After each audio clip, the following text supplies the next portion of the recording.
আসসালামু আলাইকুম, কেমন আছেন সবাই? আশা করি অনেক ভালো আছেন। চলে আসলাম নতুন একটা ব্লগ নিয়ে, আমার ছোট্ট মিনি ব্লগ নিয়ে। এখানে ৩টা ডিম সিদ্ধ করছি, একটা আমার জন্য, ছেলের জন্য একটা, আর বিড়ালের জন্য একটা। ২টা খেজুর নিয়ে বসছি, আর একটা নুডলস রান্না করে নিয়ে বসছি। তারপর নাস্তা করে কটা কাপড় আছে, সেই কাপড়গুলা একটু তাড়াতাড়ি ধুয়ে দিব। আমার বারান্দায় অনেক রোদ আসতো, এখন আর আসে না, সেজন্য একটু আগে আগে ধুয়ে দিব। আজকে একটু ভর্তা করব, 3টা একসাথে ভর্তা দিব। সিম, আলু, টমেটো একসাথে ভর্তা করব। আর বেগুন থাকলে বেগুনও দিতাম, কিন্তু বাসায় বেগুন নাই, তাই 3টাই করব। আর কালকে না আগেরই রান্না করা মাংসের তরকারি আছে, সেটা খাবে ছেলে। বাচ্চাদের না একটু মাংস হলেই হয়ে যায়, আর কোনো কিছু লাগে না। এটা সিদ্ধ হতে থাকুক। সিম সিদ্ধর সময় কোনো কাঁচামরিচ দিইনি, শুধু লাল মরিচ দিয়ে ভাবছিলাম যে আজকে ভর্তা করব। আজকে কেন জানি না খুব ঝাল খেতে ইচ্ছা করতেছে, তো অল্প করে ভর্তাতে দিব যদি ছেলে খায়। আর আমি এমনি পরে বোম্বাই মরিচ দিয়ে খাবো একটু সাথে করে নিয়ে। অনেক দিন পরে এরকম করে ভর্তা করতেছি, খুব ইচ্ছা করতেছিল মানে ঝাল খেতে।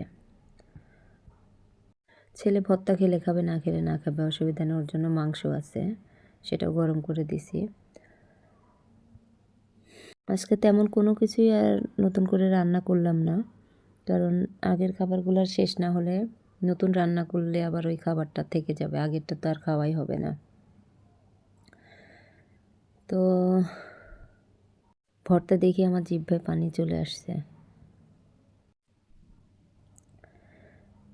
এখন একটু তো আমি ওই প্লেটেই বসে গেছি, একটু ভর্তা উঠায় রাখছি, আর এই যে বোম্বাই মরিচ নিয়ে বসছে।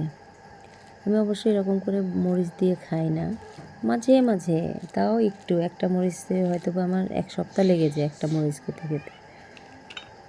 আমার বাসায় কেউই এত বেশি ঝাল খায় না। ছোটো ভাইয়ের বউ যখন থাকে ঢাকাতে, তখন ও একটু ঝাল খায়, আর আমি ওরকম বেশি ঝাল খাই না।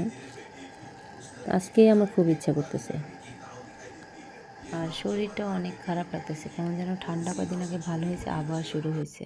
নাও নাও,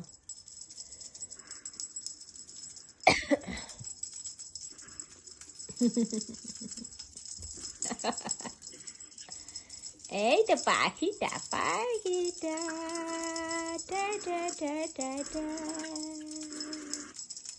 টুকিস টুকিস টুকিস। হ্যাঁ,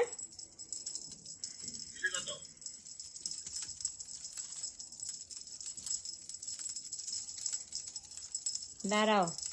তো যেমন তেমন করে আজকে দিনটা শেষ করলাম, আলহামদুলিল্লাহ। আগামীকালকে সকাল দেখব কিনা জানি না।